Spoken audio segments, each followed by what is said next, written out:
Well, another New Year's is upon us, isn't it? As I'm recording this particular video, it's December the 31st, so tomorrow will be the New Year's. And what do people do every December 31st? Well, a lot of us will make New Year's resolutions. And they vary on a lot of different areas, but typically they're going to fall into about 3 or 4 different categories. But certainly people will look at their health, they'll look at their relationships, they'll look at their money, and some will look at their spiritual circumstances. And these are all wonderful things. I'm not knocking any of them, but I really want to kind of focus upon what's the most important. I suppose the number one thing for most people, I'm not saying this is the most important, but I think the number one for most people is going to be somewhere along the area of their health. They've gained too much weight in the last year, and they've resolved that they're going to put away certain foods, that they're going to get themselves in better shape, and maybe it doesn't just stop with the weight. Maybe they're going to just get healthier. They're going to start eating healthier. They're going to give up certain things that they know are not good for them.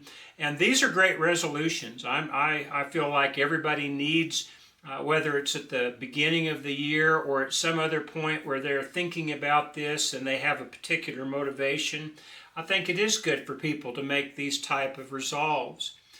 When it comes to our monetary, our financial lives, I think these are important. Just getting a budget that works, that kind of gets your fiscal house under control, is very important.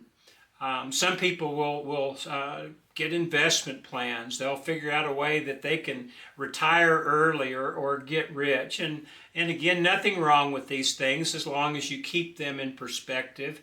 But I don't believe that's the most important type of resolution that we need to be making.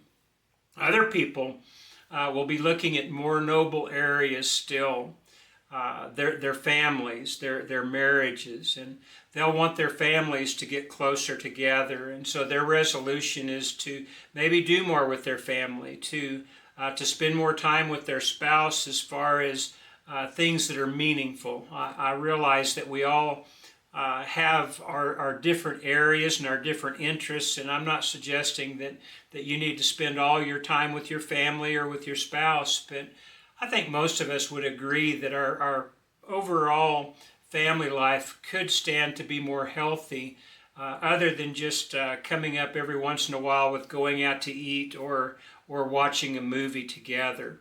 And again, these are great things to do, but the family relationships, the trying to get your marriage built up to where it needs to be, these are excellent goals. But I think there's a greater goal still, and that's in the spiritual realm. Now, a lot of people will have different resolutions to try and address these things. They're determined that they're going to start worshiping with the church every first day of the week, or that they're going to read through the Bible this year for sure, or maybe they're going to improve their prayer life, and they might even go out and get a prayer journal or something like that to help them with that. And again, these are excellent, and I think they're far superior to some of the physical goals that are also important, but some of the physical goals that we sometimes will be more focused upon. But I also want to say this about the spiritual. In order for us to make a true spiritual change, there's going to have to be something within us that sees the need for that.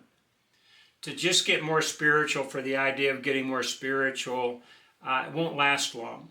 Your resolution to start attending worship may last the first few weeks or the first few months of the year, but it'll go by the wayside if you're not seeing the need for it. And the same thing with daily Bible reading or a more healthy prayer life. And again, I think all of these things are critical, but I do believe you first need to see the need for these things. And then after you have seen how these things are absolutely necessary, there needs to come a point where you have the attitude of the authors of the 84th Psalm. We're told that the 84th Psalm was written by the sons of Korah. Well, Korah was the one that King David, one of the ones that King David put in charge of for the music portion of the temple worship. The temple worship involved music in different areas, and so that was part of the old law, and that was part of the thing that David wanted to make sure was taken care of. And so Korah was one of those individuals that was very important in that.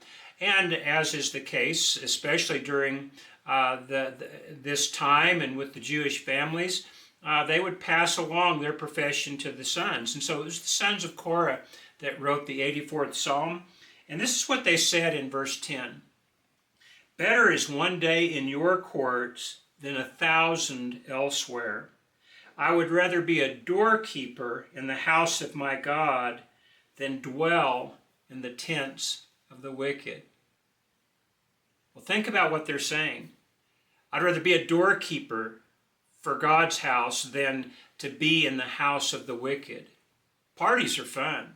Getting involved with all of the physical things that people do, often even the sinful things that they do, can be quite exciting, can't it?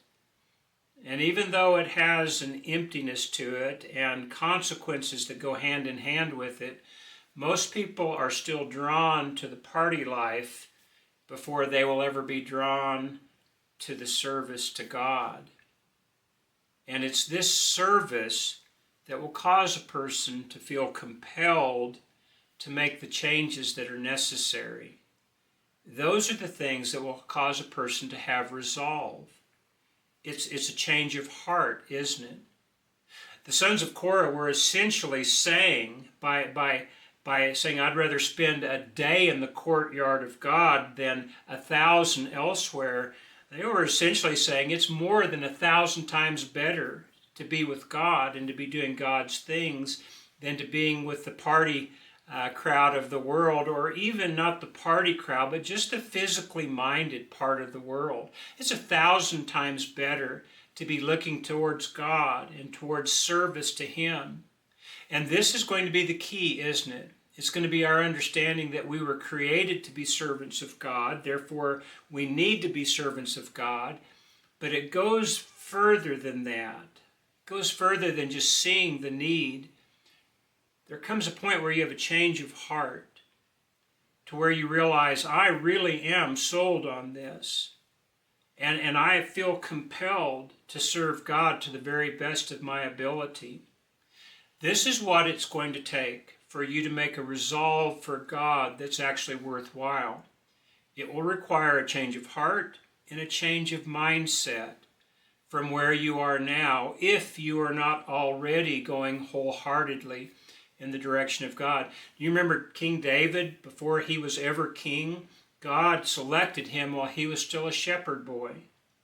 And the reason that God gave to the prophet was David was a man after God's own heart.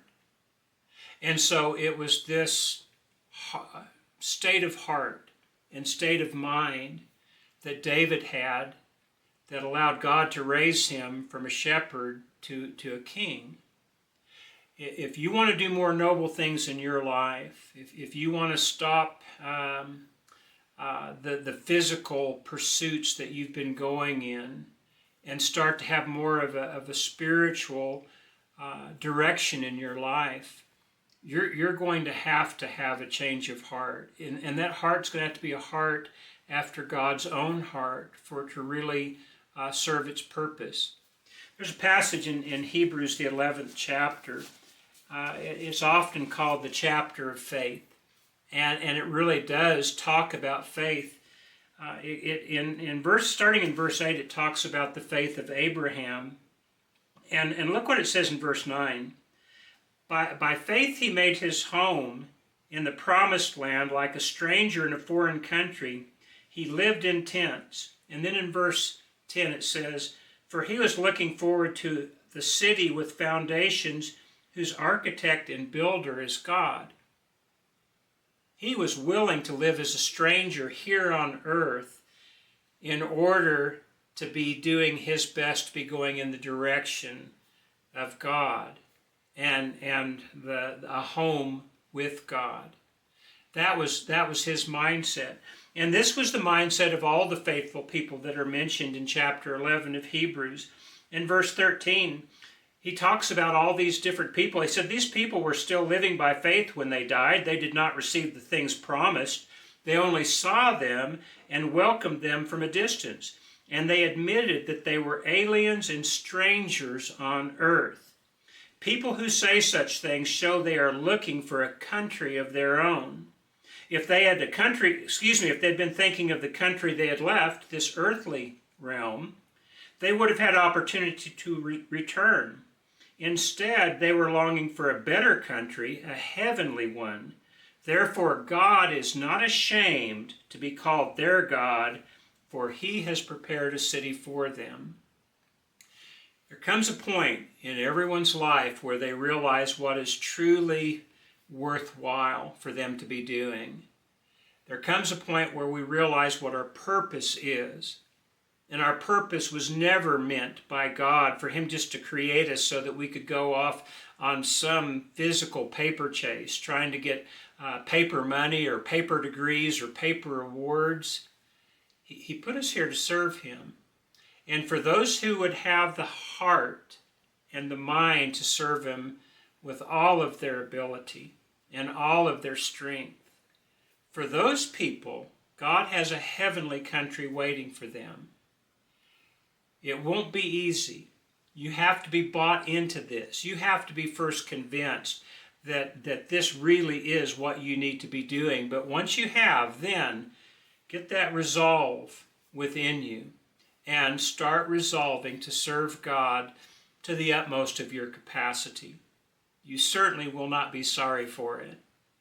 And one more thing.